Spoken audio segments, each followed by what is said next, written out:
Assalamu alaikum and peace be unto all of you. Here today I just wanted to share with you briefly my story as to how and why I converted to Islam. So I'll just get started. So growing up I actually was raised in a very devout Catholic household.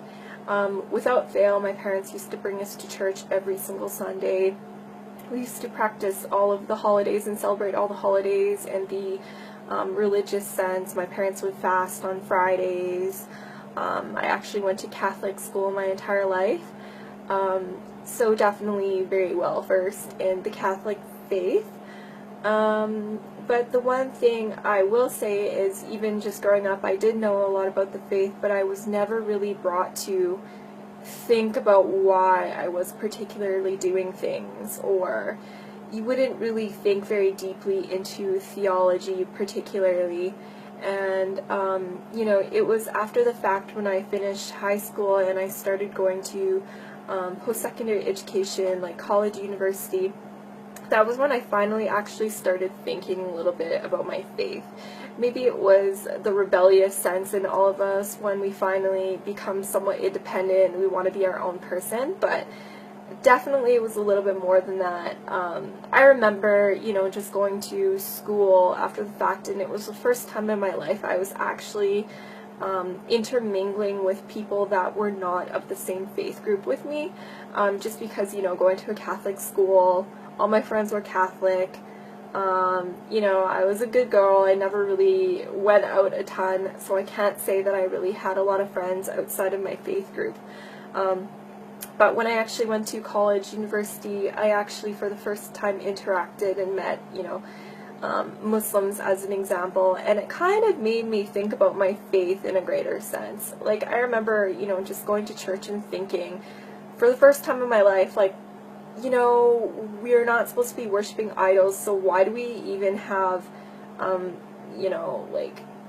statues inside the church that people are praying towards? Or if we're supposed to be praying to the one God, like, why are we praying to the Virgin Mary, or why are we praying to other people and saints when, God is the creator of all things and God is the Almighty? In that sense, like, it just kind of raised a lot of questions, or I started thinking simply about, Trinitarian issues, and the fact that if Jesus was praying, who is he praying to if he is God? Or why would he be in need particularly? Like, a lot of these things, no matter who I would talk to, wouldn't really have a great resolution. Just to name a couple of other things, like, if God is eternal, then how could God die? Like, I really just couldn't wrap my head around a lot of these issues, and the more research I did, the more I realized that a lot of these theological issues came after the fact, and the pure Christianity was actually Unitarian. But it was the later kind of additions that changed the faith to make it what we know it as today, particularly, meaning kind of more of a Pauline Christianity. But I won't get into that. So generally, at that point, that was kind of when I was questioning a little bit more. But I really didn't have much of a solution. I just had questions. I started kind of looking into agnosticism, just because I figured, if Christianity is wrong and, all of these other religions are quote-unquote polytheistic, and I can't really accept that. They're either polytheistic or they're not particularly religions. They're more kind of like ways of thinking and whatnot. I don't really want to be involved with any of these, and I never really found a good monotheistic solution, but at the same time I wasn't really looking much into religion. But then it got to a point where I actually got in discussion about religion with some Muslims, actually, when I was at school. And I really didn't know much about their faith, to be quite honest. I had all of the stereotypical kind of ideas as to what Islam actually was. The fact that it was terrorist mongering and a violent faith, and you know, they just want to convert everyone by the sword, quote unquote, or, you know, intolerant, they just want to kill everybody that didn't agree with them.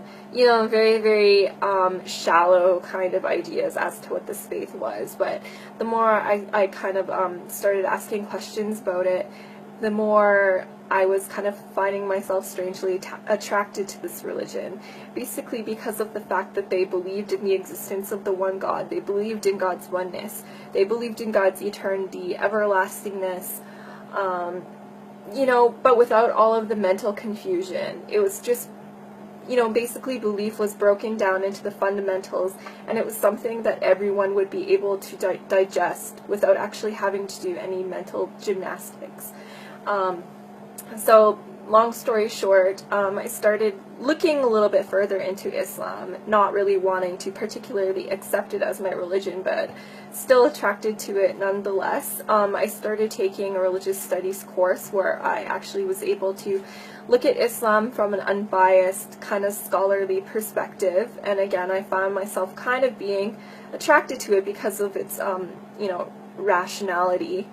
And the fact that Islam could meet kind of belief in science halfway. It was rational, sorry, but it had proof at the same time. It wasn't just asking you to believe without any questioning or proof whatsoever. So again, looking into the Quran, I found the exact same thing. You know, Allah would command His servants to question or think about things or ponder about things, and that was something that I definitely wasn't used to previously with the Bible, and something that was very attractive for me.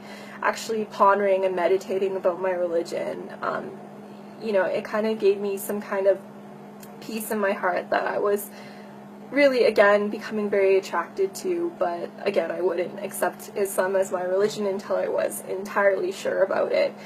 You know, so again, reading more into the Quran, I was finally also able to put Judaism and Christianity into perspective, particularly looking into the role of prophets.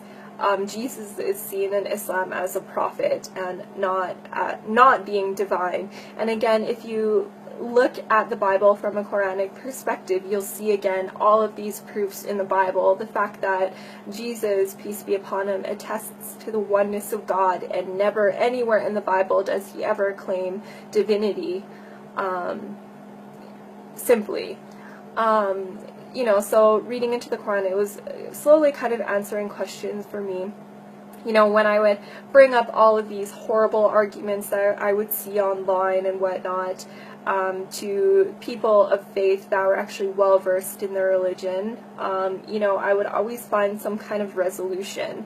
Whenever I had a question about Islam, I always thought that it would kind of be a breaking point, and this would be the reason why I can't particularly believe in this faith, but it always ended up being to the contrary. And you know, along my journey, I was probably looking into Islam for maybe about, I would say, 2 years or so, and it was continuously the same thing, where it was just, it was working for my benefit and not on the contrary. And basically, whenever I would see all of these negative comments online or get all these negative comments from people, or even myself argue with people, it would just bring me to gather more knowledge about the religion, and actually got me to a point where I was very comfortable accepting Islam for what it was, but I still didn't make that final step of affirming my faith. And then I found it was actually just one very last driving point that brought me to accepting Islam. When I was actually very close to accepting Islam, I was doing an internship in Edmonton, where I was in school at the time, and this was coming to an end, and I was on my way back to Calgary, where I would actually be living with my older sister for the first time in many years, because she had actually been in Edmonton for university and I was in Calgary. It was just a big jumble. But anyways, so that was the very first time I would be living with her in years. And I just remember one morning, I remember this very vividly, and it was actually the middle of Ramadan. I wasn't practicing or anything yet at that point. I'm still looking into Islam, but I heard like some crazy rustling noises and business going on in the kitchen, and I was like, what is this? What is going on? And it was really early in the morning, and then I found my sister in there eating a bowl of cereal, and like she had all this food around her. And I kind of questioned her as to what she was doing, and I realized at that point that she was trying to attempt to fast. So everything kind of came together at once, and I realized that at the same time when I was looking into Islam, my sister was also, even though we were separately living in completely different cities and didn't talk about religion whatsoever, we were actually going through the exact same thing. So that kind of brought me to a point where I was feeling a little bit more comfortable in my decision, you know, to potentially accept Islam. And my sister and I, we ended up actually going to a lot of religious lectures and lessons together, and kind of furthering our knowledge together and searching together. And we got to a point a few months later where we actually ended up attesting and affirming our faith in Islam together and saying our Shahada, Alhamdulillah. And since then, it's been about 4 years. So I've, since then, you know, my life has changed dramatically, for the better. Finally, as a person, I feel so whole. You know, before Islam, I would go to bed at night and I would honestly not be able to sleep because I felt like I was purposeless. And I felt like, you know, extreme fear of, you know, what was going to happen to me. You know, am I just like this lump of flesh and I'm just gonna die and rot in the ground? Like, I just really felt unfulfilled, and I felt like there was no purpose for me. But in my life now, I can say that every single moment of every day, I feel like I'm accounting for it, and I actually have a purpose. And our purpose is to worship the Creator and devote our life to the Creator in the way that He has outlined in the Quran. Very, very simply speaking. But anyways, so that's my story. I'm gonna keep it short and leave it at that, but inshallah, I hope any of you out there perhaps benefited from this story, and I hope to be of service to anybody, you know, with any questions about Islam whatsoever. I would love to kind of dispel any myths and use my knowledge that I've gained over the past couple of years to, you know, maybe inspire you guys in some way, or at least provide you with some knowledge, or answer any of the questions that you've been burning to have answers to. But for now, Assalamu alaikum.